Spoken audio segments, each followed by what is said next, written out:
So we continue our journey this week with Kent Rogers' book, 7 Days of Spiritual Evolution. And this morning, we really get started. I know all of you know of the great Saint Helen Keller, who could not see or hear, a state of being which, when I imagine it for myself, seems like the definition of the void that we talked about last week. And yet she lived an incredible life full of love and connection. She, likely more than most, understood and articulated the difference between the light of this world and the light of the soul. I want to read to you something she wrote in the introduction to True Christian Religion, the Everyman's edition.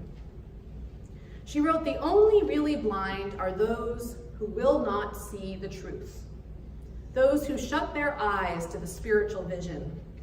For them alone, darkness is irrevocable. Those who explore the dark with love as a torch and trust as a guide find it good.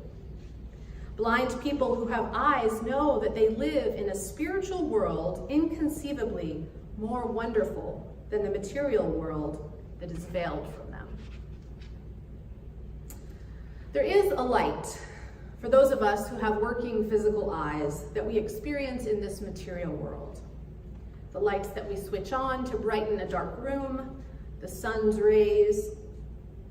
But while this phenomena of light is something that we all agree exists, something we can observe and describe, what Swedenborg reported in his visionary experiences and what Jesus taught during his walk on this earth was that real light, the light that enlightens the mind, the light that brings us out of the darkness of isolation and selfishness, the light of heaven, is what actually has substance and life in it. Our earthly sun's rays and the light we experience with our physical eyes are only a mere reflection of this holy light, God's light. And it is this light that we are speaking of this morning as we reflect on God's first creative act, declaring, "Let there be light." I'd like to invite you to take a moment to look around the room at the sources of light that you see. Candles, the sun coming through the clouds. And not just the sources of light, but all that that light is giving form to. The stained glass windows that have their beauty because of the light, and just even the faces of your loved ones, which we would not see without that earthly light. Now, if you'll humor me, I invite you to close your eyes for a minute and think about your inner landscape, the person that you are today, all of the ways that you understand yourself and the world, the ways you understand God, the ways you understand love, the truths that you have come to know and to trust in over the course of your life. Consider the inner source of light that caused you to have this knowledge, this form, this sense of being. And consider how all of this knowledge has come from and is coming from God. You can open your eyes. Denise read so wonderfully for us this morning this passage from Genesis. "And God said, 'Let there be light,' and there was light. God saw that the light was good, and he separated the light from the darkness. God called the light day, and the darkness he called night. And there was evening, and there was morning, the first day." The first act of creation is the creation of light and the distinguishing of this light from the darkness.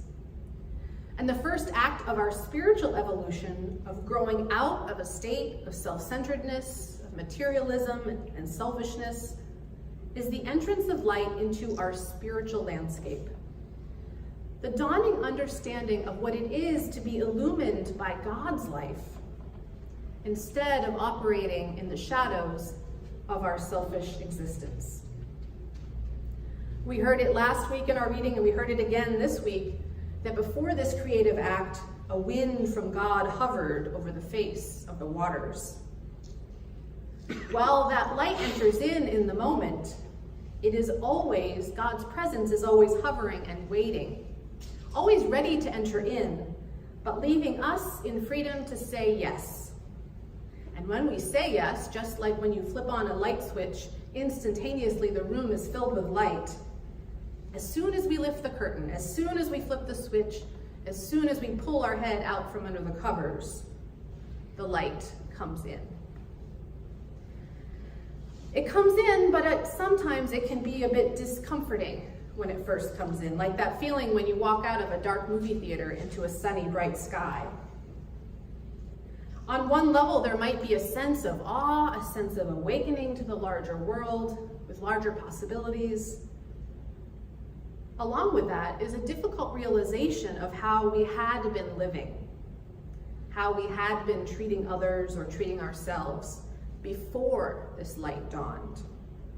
There's a new awareness of the darkness when the light comes. This awakening can bring guilt and shame. It can bring fear as we look to the changes that we might be seeing are necessary for our lives. And so what is integral in managing this first day of spiritual growth is something that is so central to our Christian life and to Jesus' message. There is no way that we can receive this light if we do not also have a sense of forgiveness and a sense of trust in the process. Whether it's an alcoholic hitting bottom and awakening to great harm that she has done to her family or to herself, an investment banker awakening to a sense of meaningless in their profession, or I was thinking this week of an example for myself, something quite simple that happened the day my older son went off to kindergarten. And I awoke to how quickly my children are growing and how I should probably stop complaining so much about how hard it is and appreciate the gift of having them in my life. Whether the light enters into our lives in a large way or in a very small way, it will bring with it an awareness of our own darkness, along with this new sense of possibility and hope. And just like you are blinded if you switch on that bright light too quickly, the fullness of God's truth is never exposed in its entirety to any of us all at once. Maybe some of the great sages and teachers of the world's religions have gotten close, but even they were given to see the truth through their own language and culture, through their own personhood. And when we have these moments, these intense moments or life-altering experiences of seeing the light, having an epiphany of awareness, those experiences can sometimes be very jarring to our person. Kent describes that in that first chapter. Sometimes these moments of awakening can be followed by depression. When we come down from the mountain and try to reorient our lives to fit with this new awareness.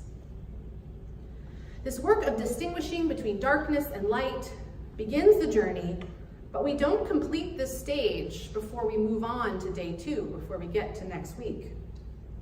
This process of distinguishing between darkness and light will continue. It will be contained within each new stage, as each day, we remember as we go forward in the story, we'll see evening and morning, darkness and light within the next level of creation to come. The emergence of light in day 1 does not expel the darkness, but it creates contrast. It creates choice to see or to hide. And the process of our spiritual evolution is intended to continually draw us out from hiding. Not all at once, but more and more each day. Kent speaks particularly eloquently about this in his chapter on day 1 on page 48. He writes, quote, "One of the most wonderful results that comes from this new light shining in our lives is that the darker aspects of our being begin to bless us rather than do us harm. No longer is the darkness an all-enveloping void, leaving our existence without horizon.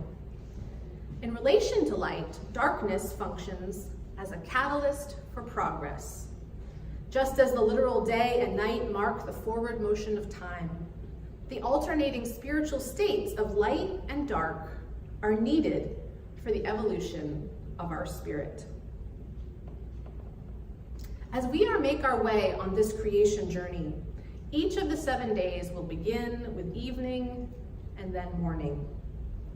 Each day will call us to again look into the dark in a new way and to awake with a new dawning light. These alternating states are a gift, and one of the greatest gifts of them is humility. They help us to have compassion and empathy for others, as we are never completely freed of our own darkness, but every day able to look into it anew. These alternating states of darkness and light are the rhythm of the evolution of our spirits. And while one day, hopefully all of us will stand in the holy city and there will be no more need of night, while we walk on this earth, these alternating states are unavoidable and necessary. I want to end my talk today back with Helen and words that speak to the darkness she traversed and the hope that she had and has for all of us to embrace and trust in that deeper light that she was so connected to and that is available to all of us. With these words, let us be encouraged to begin the journey again each day. Perhaps on this particular journey that we're on together over these next 7 weeks, to see where that light might be dawning for us. Maybe in a small way, maybe in a large one. And see how over these weeks you might be able to come a bit more out of that shadow of self. Embrace a bit more of that larger truth that the Lord is seeking to reveal to us. These are Helen's words. If my humble testimony is worth anything, how happy I will be to know that my words have helped other persons to have a sweeter interpretation of the presence of God and a deeper satisfaction in overcoming environmental difficulties. As I wander through the dark, encountering difficulties, I am aware of encouraging voices that murmur from the spirit realm. I sense a holy passion pouring down from the springs of infinity, bound to suns and planets by invisible cords. I feel the flame of eternity in my soul. Here in the midst of the everyday air, I sense the rush of ethereal rains. I am conscious of the splendor that binds all things of earth to all things of heaven. Immured by silence and darkness, I possess the light which shall give me vision 1,000-fold when death sets me free. Amen.